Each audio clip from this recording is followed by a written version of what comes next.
En 1960, a Toño Fuentes, el fundador de la legendaria disquera Discos Fuentes, se le ocurrió hacer un variado con las canciones y artistas del sello que más habían pegado en el año. Esos compilados decembrinos de música tropical, nombrados en honor a los cañones de Cartagena, profundizaron la tradición sonora de un país. Otras disqueras se unieron a esta práctica, y aunque en realidad esta música se identifica con la Navidad, son clásicos que alimentaron la industria musical y la vida nacional durante muchas generaciones en cualquier momento del año. Faltan 5 para las 12.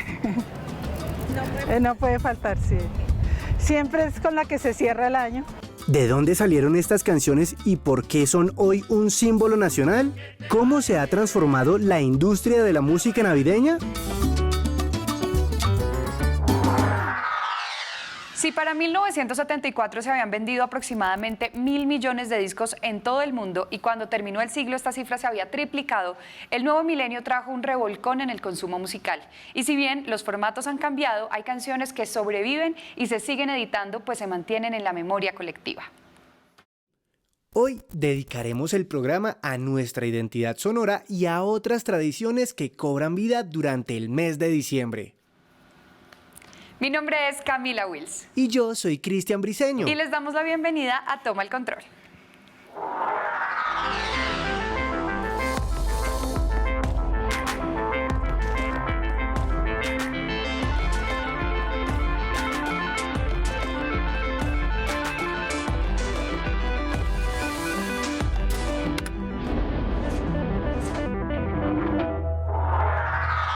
Y hoy en Toma el Control nos acompañarán 3 invitados con los que conoceremos y entenderemos mejor la tradición musical decembrina. Saludamos primero a Jaime Andrés Monsalve, él es comunicador social, periodista y escritor y actualmente trabaja en Radio Nacional, donde se desempeña como jefe musical y conductor de varios programas. Bienvenido, Jaime Andrés. Gracias, Camila, muy amable. Así es, y también nos acompaña el día de hoy Aimer Otero. Él es director de promoción y ventas en Discos Fuentes, una empresa discográfica colombiana pionera en la industria fonográfica en nuestro país y una de las más antiguas de América Latina. El catálogo de Discos Fuentes incluye a las más grandes leyendas de la música colombiana y latinoamericana.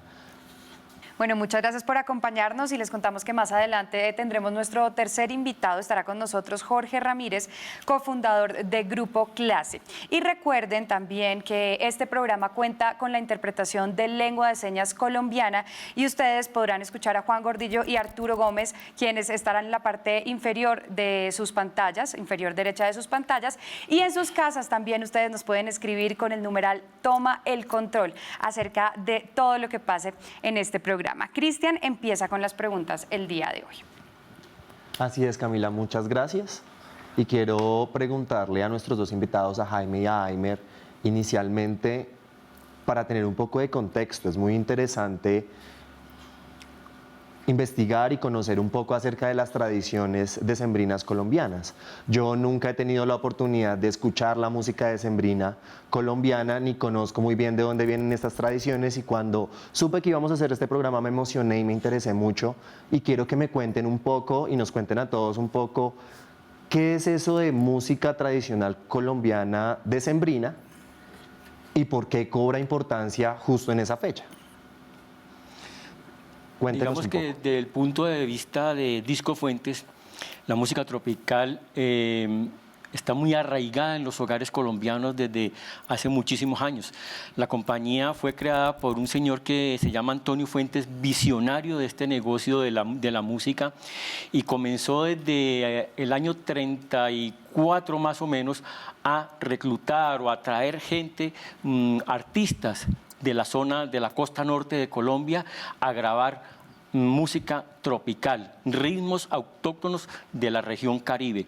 Ahí comenzó la música tropical de nuestro país y año tras año se ha venido arraigando más en los hogares colombianos, y por eso es que año tras año, para esta época de fin de año, de diciembre, comienza a sonar y a bailar la gente con este género tropical. ¿Qué dice don Jaime? Jaime. Bueno, pues que tradiciones decembrinas o tradiciones musicales alrededor de diciembre ha habido muchas, en tanto tradiciones hay en Colombia. Sucede que llegado diciembre sí hay de todas maneras una línea musical importante que básicamente proviene de la costa caribe colombiana y del interior de Medellín, donde estuvo el gran apogeo de las disqueras a mediados del siglo pasado, de donde surgieron esos, llamémoslo más bien, grandes éxitos de la música que no necesariamente en su momento eran pensados para ser sonados en diciembre únicamente, pero que después, sumado a que ya están de alguna manera en el pasado y sumado a que diciembre es un mes donde la alegría se conjuga también con la nostalgia, pues esos temas regresan nuevamente hacia nosotros. Probablemente de los primeros que debamos recordar sea 24 de diciembre, esa composición del Mono González cantada por Lucy Figueroa, que da paso también a la línea conocida como música parrandera paisa y a la vez es también un gran parteaguas de lo que llamamos música decembrina, junto a lo que sería después Guillermo Buitrago, Corraleros de Majagual y muy buena parte de esa producción discográfica que Discos Fuentes nos ha dado. Claro, inicialmente comenzó en la costa, porque Discos Fuentes estaba radicada en la ciudad de Medellín, en la ciudad de Cartagena. Posteriormente se trasladó a la ciudad de Medellín y fue cuando comenzaban a aparecer todos estos artistas de Antioquia y ya pues se fue regando por todo el país la música tropical de nuestro país. Jaime Andrés, hablemos un poco, pues ya hablando de la historia, de qué disqueras estaban detrás de la denominada Tropicalia colombiana y qué géneros pues la conformaban. Bueno, ya Aimer lo ha dicho, la primera disquera colombiana que tiene incidencia en el fenómeno de lo tropical es Discos Fuentes, básicamente por ser la primera disquera que surge en Colombia, una disquera con 85 años de historia. Así es. Y además por haber nacido en la costa caribe, que es de donde proviene pues esa tradición de jolgorio y de alegría de una música proveniente de la cumbia, el porro, la gaita, todos los ritmos del Caribe colombiano. Surgen también hacia 1940 Discos Tropical en Barranquilla, que es la disquera de Emilio Fortú. Y cuando Discos Fuentes llega definitivamente a Medellín para quedarse, nacen a su alrededor otras disqueras en Medellín que también empiezan a cobrar importancia en la divulgación de esta música tropical, como Codiscos, todavía en vigencia, al igual que Discos Fuentes. Sonolux, que ya no existe como disquera, pero que también tuvo un catálogo muy importante en cuanto a lo que tiene que ver con música tropical. Y aquí en Bogotá, pues algunas disqueras que también hacían competencia, como Discos Vergara, Ondina, que pues de alguna manera también con los artistas que había en Bogotá empiezan a seguir generando toda esa suerte de música tropical, tanto artistas que venían y se quedaban, como de algunos bogotanos que entendían en la música tropical una manera de expresarse. Ok, perfecto. Aimer, hablemos un poco de los 14 cañonazos. ¿Cuánto sale el primer compilado de Discos Fuentes y por qué cree que tuvo tanta acogida? 14 Cañonazos nació por una idea de Antonio Fuentes, porque en un principio, en un vinilo, en un LP, solo cabían 12 temas, 6 por el lado A y 6 por el lado B. Entonces, don Antonio Fuentes, como un desafío a la industria, dijo, yo soy capaz de meter 14 temas en un vinilo. Entonces, lo que hizo fue que comprimió los surcos o los temas y metió 14 temas, y ahí nació el primer 14 Cañonazos Bailables. Hace 59 años nació este variado, y en su principio, o en sus comienzos, el variado en su portada no aparecía una modelo, sino que aparecieran los cañones de las murallas de Cartagena, pues como homenaje a la ciudad donde nació Discos Fuentes. Ya del 5º volumen en adelante comenzaron a aparecer las modelos que hoy en día siguen engalanando las portadas de 14 Cañonazos. Perfecto, ya me van a pasar, porque es que quiero que hablemos un poco antes de la pausa de estos 14 cañonazos tan especiales este año, porque además pues vienen muy de la mano con todo lo que está pasando con lo digital, que ya no es obviamente un LP y tampoco un CD. Hablemos un poco y yo los muestro por acá. Digamos que Discos Fuentes siempre ha sido pionera en muchas cosas. Fue la primera compañía en sacar CD, fue la primera compañía en tener una página web, vender a través de su página web, fue la primera compañía en sacar karaoke, en sacar pistas musicales, y siempre ha venido evolucionando. Este año, la compañía saca 14 cañonazos en un estuche de lujo, pero no viene ni CD, ni viene LP como decía, sino que viene una USB. En la USB vienen los 14 cañonazos, o sea, los éxitos de este año, y adicionalmente vienen artistas que han hecho historia en la compañía. Y adicionalmente, él trae un calendario que al respaldo de cada mes trae una ilustración de esos artistas que hicieron parte de la historia de la compañía, como Joe Arroyo, Rodolfo, bueno, Pastor López, en fin, y que a través de una aplicación de realidad aumentada, la música de estos artistas que aparecen en estas ilustraciones cobran vida. Es decir, que enfocamos, descargamos la aplicación a través de un código QR, ponemos el celular y esta música, a través de estas ilustraciones, aparece la música de estos artistas. Maravilloso. Es una innovación que tiene la compañía para este año. Viene muy completo. En el calendario adicionalmente vienen las indicaciones, las instrucciones cómo descargar la aplicación. Es un producto totalmente diferente a lo que se venía haciendo tradicionalmente. Para estos 85 años la compañía se atrevió a hacer este producto. Muy bonito y me encantan las ilustraciones del calendario. Bueno, pues nosotros vamos a hacer una pequeña pausa en Toma el Control y ya volvemos. El fervor de los colombianos por la Navidad hace que la empecemos a celebrar desde el mes de noviembre, incluso desde la celebración de Halloween. Vamos así calentando motores para el último mes del año que llega con muchas tradiciones heredadas, como el Día de las Velitas, la natilla, los buñuelos o el pesebre.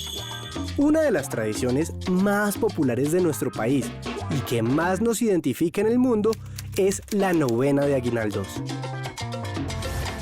Esta fue creada por Fray Fernando de Jesús Larrea, un franciscano nacido en Quito en 1700, siendo publicada en 1743. Con el tiempo, la novena de aguinaldos se transformó en una costumbre católica, arraigada en Colombia, Venezuela y Ecuador, aunque se puede decir que juega un papel similar al de las posadas, tradición que se celebra en México y otros países de América Central. Como su nombre lo indica, la novena se reza durante los 9 días previos a la Navidad, desde el 16 hasta el 24 de diciembre. Y en ella se narran varias etapas de la víspera del nacimiento de Jesús hasta su llegada en el pesebre de Belén. A las oraciones que componen la novena se sumaron los gozos y los villancicos. Dieron un nuevo carácter a la tradición más allá de lo religioso y que convirtieron a la novena de aguinaldos en un evento social, hasta bailable, en el cual se reúnen miembros de la familia, amigos y compañeros de trabajo.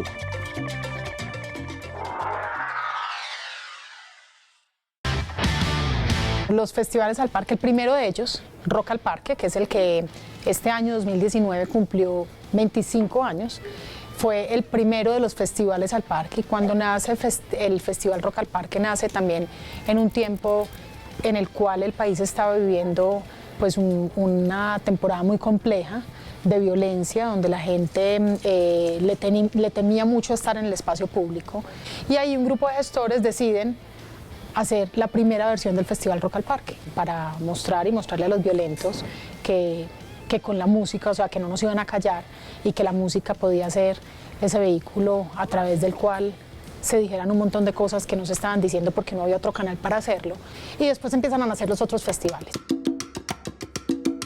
Son momentos de celebración colectiva. La música salsa, jazz al parque y otros festivales de música que el distrito ofrece a su población convocan a una cantidad enorme de gente que viene a celebrar el hecho de que le gusta el arte, la música, le gusta la cultura, y son encuentros en los cuales uno tiene la oportunidad de ver artistas que no vería de otra manera. La diversidad musical también se puede generar a partir de estos espacios. A Rock al Parque uno ve que va gente que de pronto no le gusta el rock, a Rap al Parque uno ve que hay gente que de pronto no le gusta el rap, y yo creo que acá, aunque no seamos muy conocedores algunas personas del jazz, lo disfrutamos por los ritmos que tiene. Muy contento acá compartiendo pues con amigos y un buen espacio para divertirse.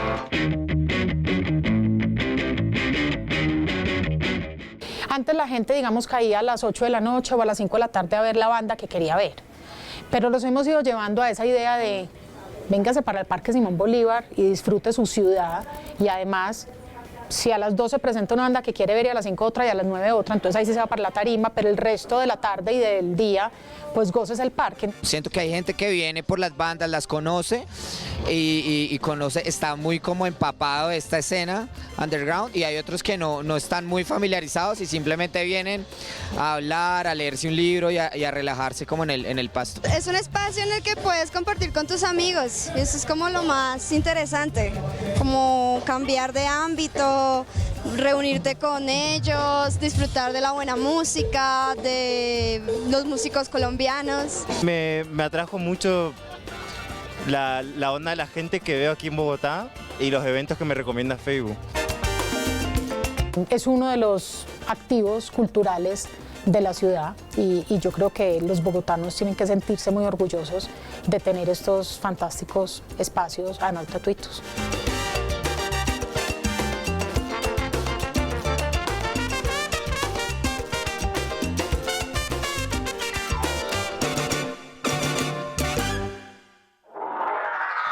Y continuamos en Toma el Control, hoy hablando de la tradición musical decembrina. Y quiero hacerles una pregunta a los dos, y es hablar de artistas puntuales. Si tuvieran que elegir cada uno de ustedes 5 artistas puntuales de, obviamente, este género, ¿por qué los escogerían y qué creen que los haya hecho como pues estos símbolos tan grandes, además de la música?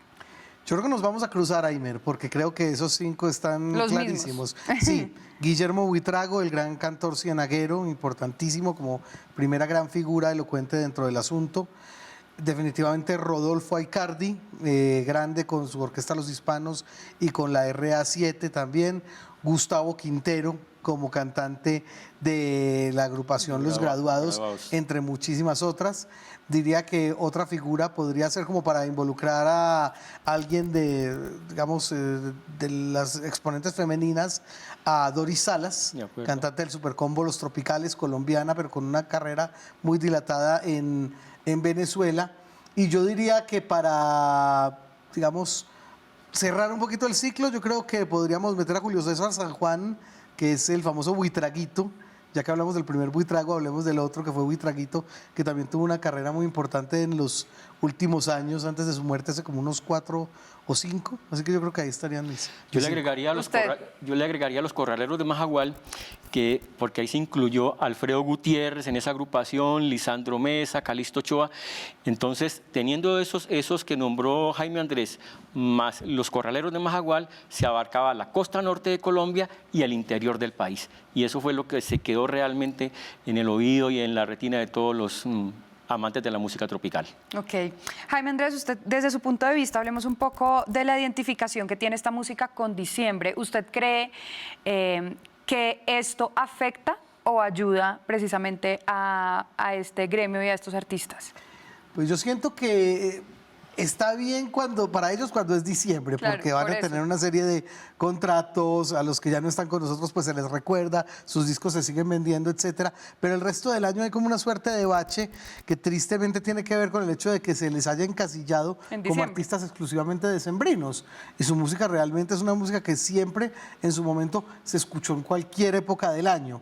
Entonces digamos que una de las apuestas que ha hecho Radio Nacional de Colombia dentro de su programación, aparte pues del apoyo a la música independiente y a los artistas emergentes, es que ellos suenen en una programación que tiene también un componente muy importante de esos grandes clásicos de la música colombiana, y no solamente los tropicales, los de la región andina colombiana, los del Pacífico, los de las islas del sur, de los llanos, etcétera. Claro, porque uno oye una canción de esas en radio en marzo y uno dice, se enloquecieron, ¿qué es esto? Entonces toca como, pues sí, sacarlos de esa casilla.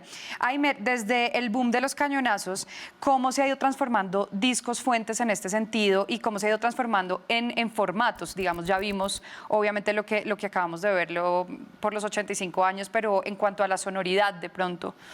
No, digamos que Disco Fuentes ha sido una compañera pionera en todo. Efectivamente fue la primera en sacar CD, fue la primera en sacar pues, karaoke, en fin. Hoy en día la compañía ha venido evolucionando, digamos que la parte física como tal, ya del CD, totalmente desaparecida.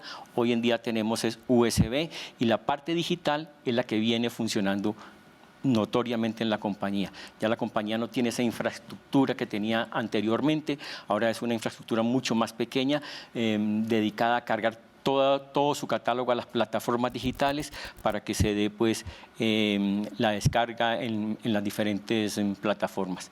Digamos que la parte digital es lo que marca la tendencia hoy en la compañía. Cristian tiene una pregunta. Sí, la siguiente pregunta quiero hacérsela a nuestros dos invitados y tiene que ver con, sabemos que hay una línea estética en la música que vienen trabajando sus exponentes, pero ¿qué tiene que hacer un artista para tomar esa línea estética y ser parte también de esos clásicos y cómo dificulta o no la industria que eso pase? Jaime, perdón. Bueno, en principio hay que decir que hay muchos seguidores, digamos, de la tendencia. Se me ocurre, por ejemplo, que la orquesta que manejaba Gustavo Quintero sigue en actividad ya sin su líder, obviamente. Se me ocurre también que los hijos de Rodolfo Aicardi tienen su propia orquesta, los hermanos Aicardi. Hacia las décadas del 80 y 90, el vallenato se incorporó también muy bien en la tradición, gracias sobre todo a composiciones de Rosendo Romero, casi todas, el mensaje de Navidad que cantaba Diomedes Díaz y muchas más que llegaron pues a hacerse parte también de lo navideño. En los 90 surgió todo esto que conocíamos como el reencauche, ¿no? Y aparecieron Iván y sus Bambán, y aparecieron Luna Verde y Café Moreno, grupos que hacían covers o versiones de esos clásicos navideños de antaño. Hoy, gracias, siento yo, a una eclosión muy importante que ha tenido la música independiente, podemos ver cómo, por ejemplo, ya nos estamos acercando un poco más a músicas tradicionales navideñas como la del Pacífico, los alabados del Pacífico colombiano, y ahí está sonando, por ejemplo, Canalón de Timbiquí, con un trabajo que incluye estos alabados navideños. Los villancicos y los arrullos del Pacífico también están terciando de manera muy importante dentro de los hogares gracias a esta suerte de buen momento que está ocupando la música independiente, y creo que todo ello sin reñir con lo tradicional, con lo que seguramente vamos a seguir escuchando por los siglos de los siglos en nuestras casas en la novena navideña. Aparte del catálogo que tienen las compañías de discos, y en este caso Disco Fuentes, se viene generando nuevo catálogo a través de las nuevas agrupaciones, es decir, Alquimia, el Grupo Clase, Álvaro Cabarcas, en fin, todas estas agrupaciones nuevas se han dado cuenta que la música tropical no se puede dejar de lado y que para la temporada de fin de año siempre tiene que estar presente en la radio, en los hogares colombianos, en fin, en toda parte en nuestro país. Así es que no habría Navidad sin esta música en Colombia. No hay fin de año sin música tropical. Así es, pues nosotros vamos a hacer una pequeña pausa y recuerden que al final del programa Cristian nos va a enseñar una nueva expresión en lengua de señas a propósito de este tema. Ya volvemos.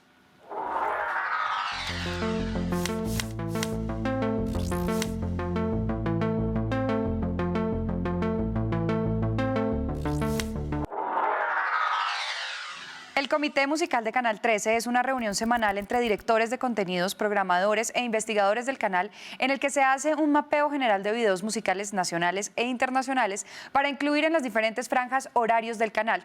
La música que se escoge viene de la investigación de cada uno de los asistentes del comité y también de videos enviados por nuestras audiencias a través del correo musica@canal13.com.co.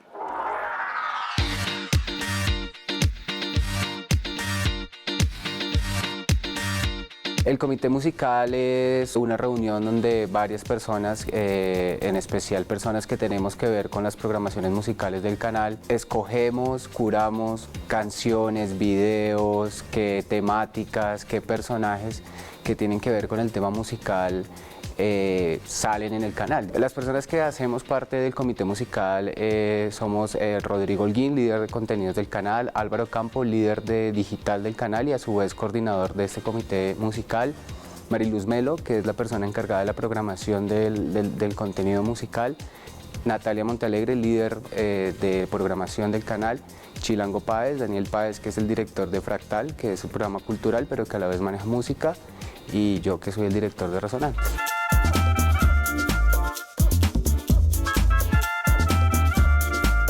Eso permite que tengamos mucho más claro y que seamos mucho más abiertos en cuanto a qué música entra o no entra, cuánto tiempo van a rotar, qué tipo de rotación tienen, que no se preste a susceptibilidades como que la gente crea que hay payola o que hay preferencia por ciertos artistas. También nos permite tener franjas como la que tenemos de artistas emergentes en Fractal específicamente. Hemos tenido artistas de muchos lugares, que todo esto se canaliza a través del comité musical. Ninguno de nosotros solo tiene la potestad de negar o de sacar al aire algo. Eso va a ese comité donde nosotros hablamos un poco, primero de las temáticas que deberían pasar musicalmente en el canal. Digamos, voy a poner un ejemplo, la Semana de la Afrocolombianidad. Entonces estamos en la Semana de la Afrocolombianidad, nos centramos muchísimo en la música afro. Digamos que hacia los fines de semana se apunta a música como más tropical, música más de fiesta. Entre semana cada día tiene como una propuesta conceptual distinta, con música tradicional colombiana, con rock, con metal, con hip hop, como pues diferentes sonidos. Y Fractal tiene un espacio en el que salen solamente artistas emergentes, que pues, regularmente es su primer álbum o uno de sus primeros videos.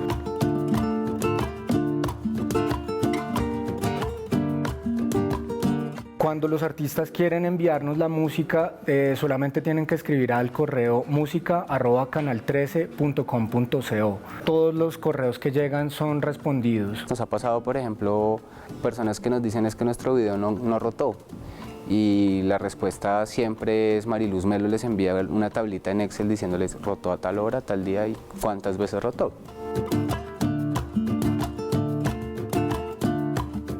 Sí se ha contemplado que el público pueda votar por qué videos deberían ir. ¿Cuáles son los inconvenientes de que la gente vote? Que primero tenemos que tener una infraestructura grande para poder acoger todos esos votos.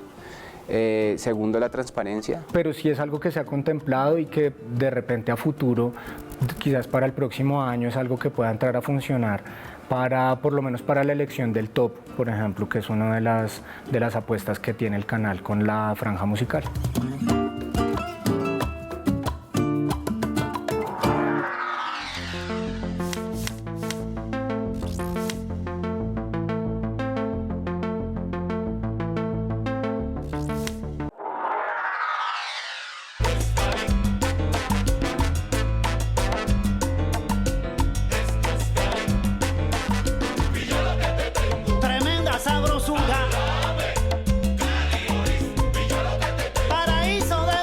Siente el ritmo es nuestra campaña internacional. Es la manera como nosotros hemos venido vendiendo a Colombia en el exterior. Queremos que los extranjeros, cuando piensen en Colombia como un destino turístico, piensen en sus distintos ritmos, sus expresiones musicales, sus festivales, que es parte de la cultura. Que piensen en el ritmo y colorido que tiene nuestro país por su biodiversidad, por sus expresiones culturales y por la diferencia de su talento humano, pero también por la hospitalidad.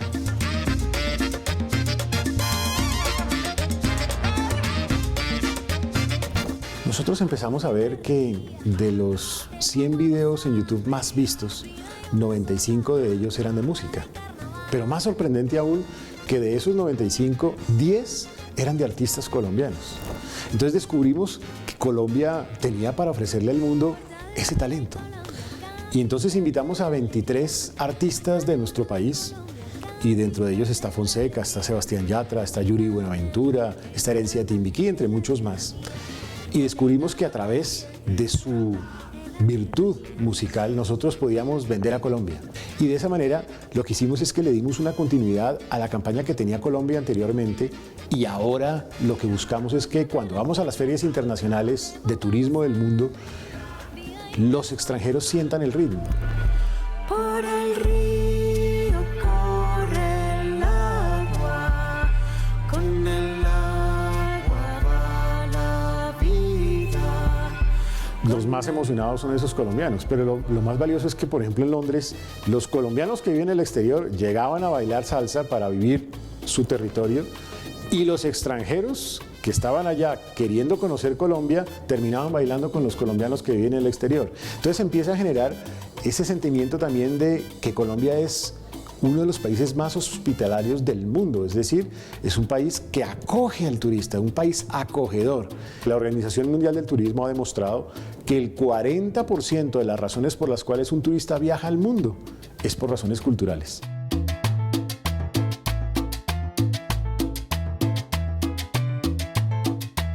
Los colombianos estamos redescubriendo nuestro país. Hicimos el tránsito de esa página terrible de nuestra historia a un nuevo momento de nuestra historia. Y allí, a nivel nacional, la campaña se ha denominado Yo Voy. Es una campaña también basada en la música. Es una campaña en donde, a través de un video y mostrando la biodiversidad y la expresión cultural de Colombia, los colombianos están descubriendo que pueden ir a hacer turismo en bicicleta, a pie, en transporte público, en avión, en carro, en distintos mecanismos, y están redescubriendo Colombia. Y por eso hoy Colombia tiene las tasas de ocupación más altas de los últimos 15 años. Por eso hoy Colombia tiene crecimientos cercanos al 10% en los visitantes que llegan en tráfico aéreo nacional internamente y también en tráfico aéreo internacional. Entonces yo lo que creo es que esta es una linda oportunidad y este es un buen momento para invitar a todos los colombianos a que descubramos Colombia y a todos los extranjeros a que sientan el ritmo mágico que tiene nuestro país.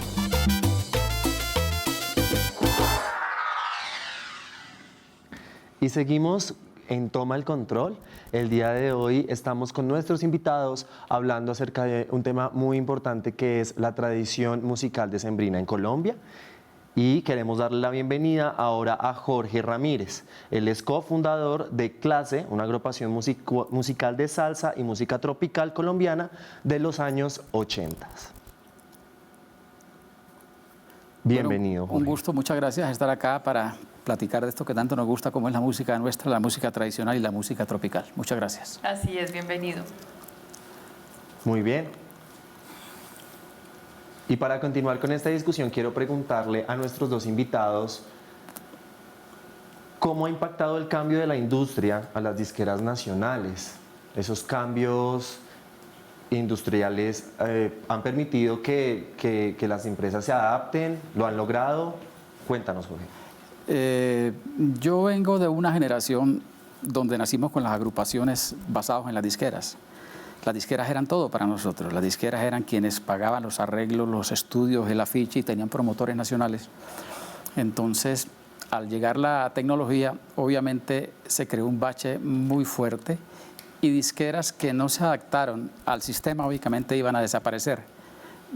Hoy en día la realidad es esa. La industria depende de las plataformas, depende de las ejecuciones públicas y otras cosas. Pero lo más importante, independientemente, creo yo, de cuál sea el soporte actual para que la gente oiga la música, es ver cómo la música se ha mantenido en las generaciones. En mi caso, yo fui pianista de Pastor López 4 años y es emocionante ver 35 años después de que yo grabé El Hijo Ausente con Pastor López, golpe con golpe, El Sorbito de Chamán, sonar todavía. Y que las generaciones nuevas las adapten. O sea, eso es importante. Ahora yo fui el creador, con mi hermano Sadi, de unos fenómenos que ustedes acaban de citar en los 90s. Nosotros fuimos los productores de Iván y su Bambán, de Alquimia, de Charly Sá, de Ballenet, de Vivan Show, porque yo creo que independientemente de disqueras o plataformas, la música se mantiene y las generaciones la van manteniendo vivas. Así es, eso es lo importante. Jaime. Bueno, estoy de acuerdo con lo que dice el maestro Jorge en el sentido de que a partir de la llegada del disco compacto y cuando se descubrió de alguna manera cómo piratearlo en masa, el mercado de las discográficas tal como lo conocíamos cayó a pique, se vino a pique y básicamente tuvieron que reinventarse las que sobrevivieron y las que no, pues definitivamente dedicarse a otros asuntos. El caso es que justamente debido a ello nació una generación de artistas que se dio cuenta en determinado momento que ya no podían depender de aquello que las disqueras les proporcionaban y tuvieron que entrar ellos en el camino de la autogestión. Me parece que de todas maneras es un camino valedero, sobre todo cuando ya no se va a contar con ese respaldo incondicional que tuvo alguna vez, digamos, una multinacional o una casa disquera nacional que servían, digamos, todo esto desde la grabación hasta la distribución. En este caso, al artista hoy, de manera integral, le toca pensar que más allá de ser compositor, arreglista, cantante, lo que sea, también tiene que ser a la vez su propio distribuidor, su propio manager, su propio jefe de prensa.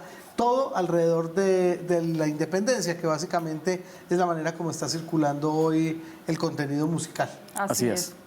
Jorge, dado que usted tiene una experiencia en producción, cuéntenos qué caracterizaba la producción de esos tiempos, en los años dorados de la Tropicalia, y cómo se ha transformado hasta hoy.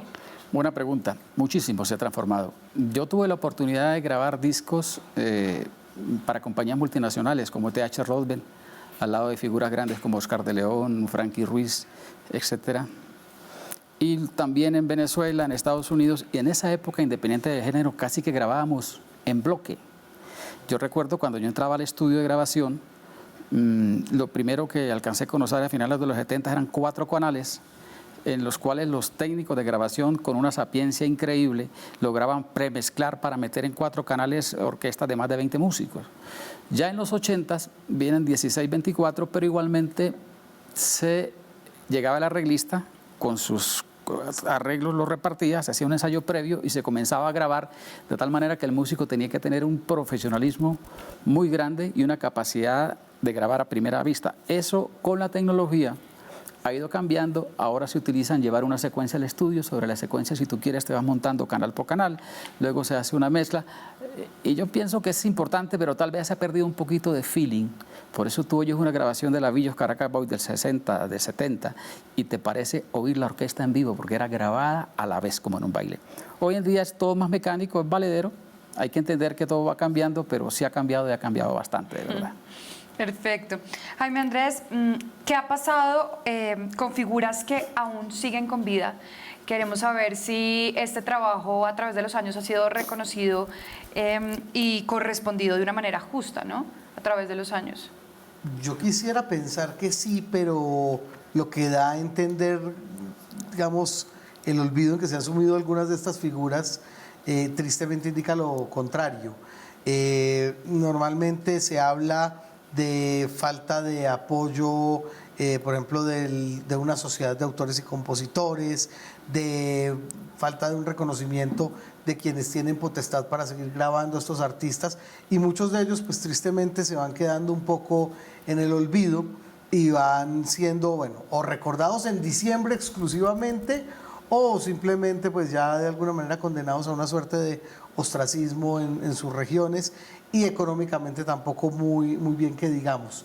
Tristemente, quienes no se dieron a reinventarse están pasando de alguna manera por ese tipo de situación. Ok, Cristian tiene una pregunta. Así es, ustedes nos han mencionado respecto a los cambios en las industrias y cómo algunas disqueras han pasado por crisis. Ya hemos hablado acerca de los cambios de formato debido a la tecnología.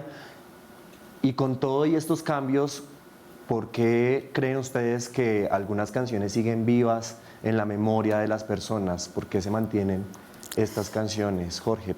Bueno, eso va en el producto mismo. Indudablemente, yo siempre he dicho, por la experiencia que he podido tener, que el éxito siempre lo será.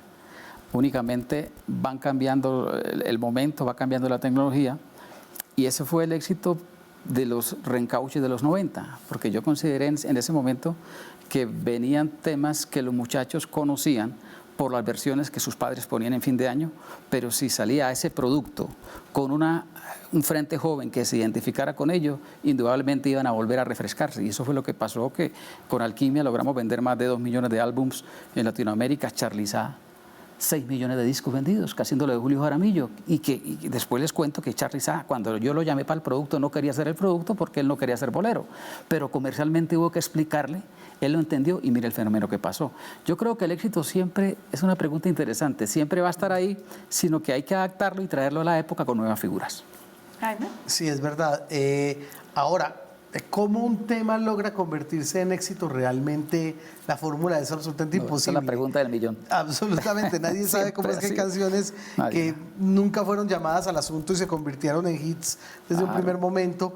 Es curioso ver, por ejemplo, cómo muchos artistas cuentan que la canción que pegó de determinado disco fue la canción que metieron de relleno al final cuando faltaba un espacio. Entonces esa es una fórmula que todavía realmente nadie la ha inventado. Eso lo dice Oscar de León con Llorarás. Hicieron un tema anexo porque quedaba un espacio en la cinta.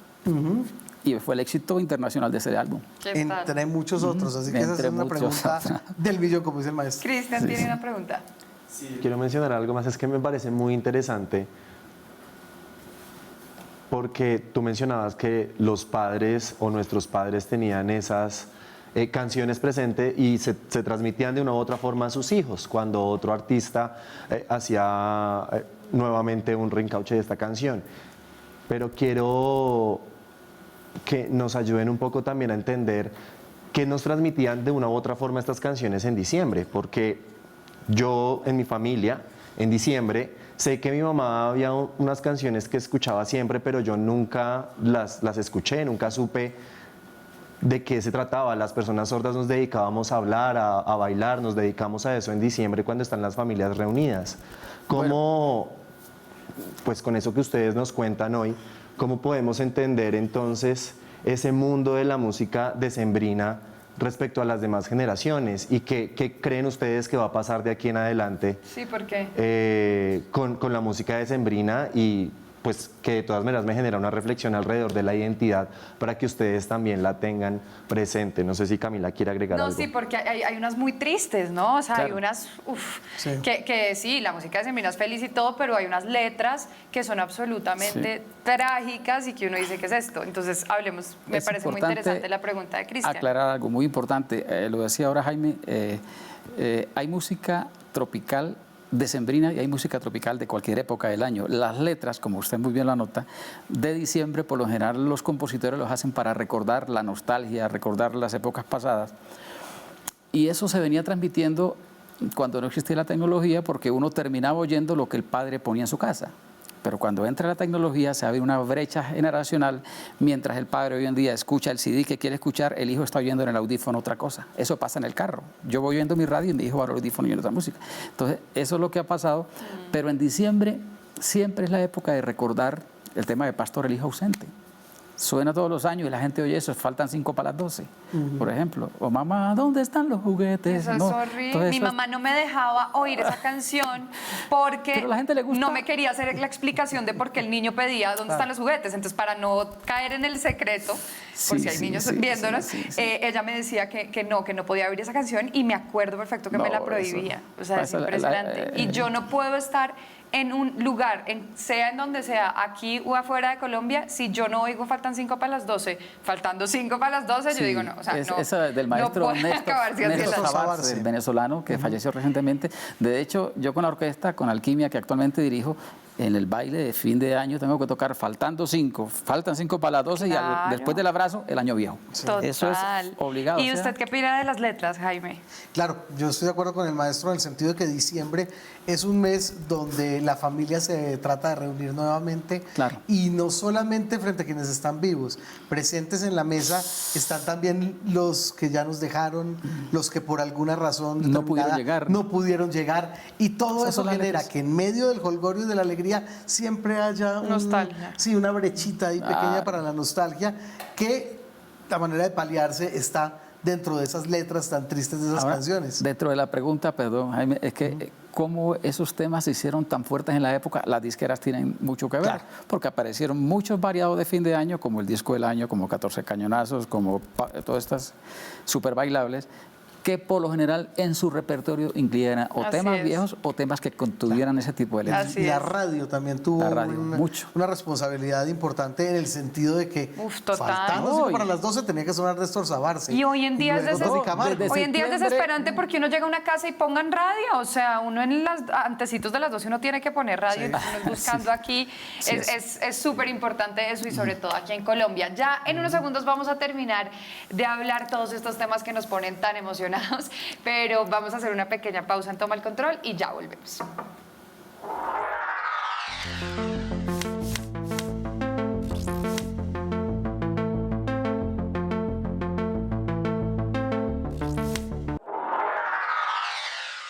A mí de diciembre me gusta todo, especialmente las reuniones familiares, la comida, las novenas, lo que más me gusta. La gente como cambia de su forma de ser, sería así, las luces, los fuegos artificiales. Pues en sí nos reunimos toda la familia en una finca y pasamos todos ahí, todos mis tíos por parte de mi mamá. Toda la vida nos ha gustado eso, siempre acompañamos la novena con natilla y buñuelos. Con mi familia, prender las velitas, pasarla ahí bien con ellos. Los regalos, la comida y pasar tiempo con mi familia. Faltan 5 para las 12. No puede faltar, sí. Siempre es con la que se cierra el año. Los 50 de Joselito. ¿Los de los 50 de Joselito? Y seguimos en Toma el Control hablando de la tradición musical colombiana, y ya que los tenemos a todos y para empezar a concluir este tema que nos emociona tanto, quiero saber qué opina cada uno de ustedes desde el punto en el que está en este momento, desde sus puntos de vista y desde lo que opinan también como personalmente. ¿Cuál es el presente y el futuro de la música tropical colombiana, sea decembrina o no? Jaime. Yo diría que la música tropical siempre va a estar. Nunca va a pasar de moda, sea diciembre, enero, febrero, siempre va a estar. Lo que pasa es que para fin de año hay unos temas muy marcados que son para esa época, pero la música tropical siempre va a estar. De hecho, hay emisoras en nuestro país que son especializadas en música tropical y todo el año figuran con música tropical y sus ratings son altísimos, pero con música tropical única y exclusivamente. Jorge. La música tropical siempre va a estar, yo creo que es parte de nuestra historia musical, sobre todo del bailador colombiano, que tiene una forma de bailar muy diferente, pero que es como el ritmo más fácil para ellos. Yo pienso que siempre va a estar ahí. ¿Hay tendencias? ¿Vendrán? Sí. Pero la música tropical, y yo les puedo decir, el país del mundo donde más suena cumbia no es Colombia, es México, por ejemplo. Tú no vas allá y ves a la dimensión, ahí donde se da cuenta la importancia de lo que es para Colombia la música tropical, no solamente aquí, sino en el mundo. Jaime. Pues si hablamos de música tropical colombiana, más allá de lo simplemente navideño, hay que decir que estamos viviendo además un momento muy interesante, no solamente por la manera en que las nuevas generaciones han retomado esas músicas tradicionales y las han readaptado a un lenguaje de algo más de modernidad dentro del mercado de lo independiente, sino que además de eso, dentro de la misma cantera discográfica de lo que ha sido históricamente la música tradicional tropical colombiana, hay una gran cantidad de tesoros que se están redescubriendo apenas, que están siendo degustados en México y también más allá de México, en Europa, en Asia. Hay compañías discográficas en Inglaterra y en España que se están dando a reeditar discos de música colombiana tropical que aquí salieron, digamos, en poco tiraje, que no tuvieron en su momento un éxito comercial interesante, pero que tenían una calidad realmente encomiable, y la prueba de eso es que lo estén reeditando y que lo estén degustando públicos de otros países. La cumbia va a seguir siendo nuestra carta de presentación en cualquier lugar del mundo donde nos encontremos, y otros géneros más. De hecho, Disco Fuentes viene otorgando licencias en Europa con música tropical para que sea publicada en vinilo. En Europa. Así es. Y lo que usted dice de las generaciones me parece súper importante, porque volvimos, o sea, como que hubo un bache en donde los jóvenes no estaban escuchando esta música, pero ahorita volvimos y es como, por decirlo así, de moda o como sea, pues el vintage, y entonces queremos volver a escuchar y a bailar. Y el ejemplo está en los carteles de los festivales musicales ahorita en el Estéreo Picnic, que este año y el año entrante también tienen unos grupos musicales que no se habían visto nunca. Entonces me parece súper importante que le demos ese espacio siempre, y está en nosotros los jóvenes pues darles este espacio y este reconocimiento a la música tradicional. Cristian tiene la última pregunta. Sí, ya para terminar quiero preguntarles a nuestros invitados si en este momento pudieran elegir una canción reciente que pudieran ustedes agregar a estos clásicos de los que estamos hablando, ¿cuál sería? Reciente. ¿Y por qué? Jaime. ¿Qué tan reciente puede ser, por ejemplo, un mensaje de Navidad de Diomedes? Definitivamente es mucho más cercana en el tiempo que Pastor López y que todo este fenómeno, pero igual ya tiene también algunos añitos. Yo me decantaría de repente por algo de lo tradicional que está llegando desde las regiones como el Pacífico hasta nosotros, gracias a esta actuación del Independiente. Entonces, por decir algo, En Belén nació, de Canalón de Timbiquí. Yo creo que se incorpora en algún momento al repertorio.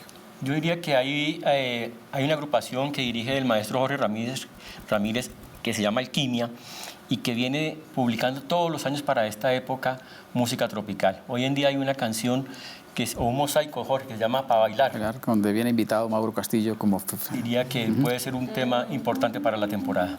Sí, es muy buena. Esa es muy buena canción. ¿Y Jorge? Sí, yo diría que lo importante, como usted muy bien la nota, es que la música tropical siempre ha estado ahí. No ha desaparecido y vienen cosas grandes porque veo que otros géneros que venían fuertes se van como ordenando en su espacio y ese espacio lo va a aprovechar la música tropical. Temas nuevos.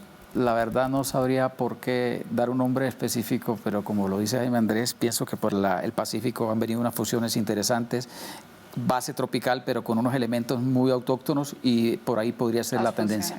Sí, las fusiones son algo súper importante Seguro. ahorita. Pues, Aimer, Jorge y Jaime Andrés, muchísimas gracias por habernos acompañado y de verdad fue un gusto y un placer habernos tenido acá. Bueno, gracias Muchas a ustedes. gracias, Camila. Gracias a Muchas todos. gracias, Cristian. Gracias. Sin duda, la música tradicional colombiana que cada diciembre suena en la radio y en cualquier reunión familiar es uno de nuestros símbolos y hace parte de nuestra historia. Y además es una razón para el encuentro cultural entre generaciones. No olviden escribirnos a defensor@canal13.com.co y continúen opinando a través de nuestras redes sociales sobre este tema con el numeral Toma el Control. Los dejo con Cristian, que nos va a enseñar una nueva expresión en lengua de señas. Vamos a aprender una nueva expresión en lengua de señas. Música tradicional decembrina. Estoy con Camila. Les mostraremos cómo hacerlo. ¿Cómo es? Música Tradicional decembrina. decembrina. Otra vez. Música tradicional decembrina. Muy bien. Y nos vemos la próxima semana en Toma el Control.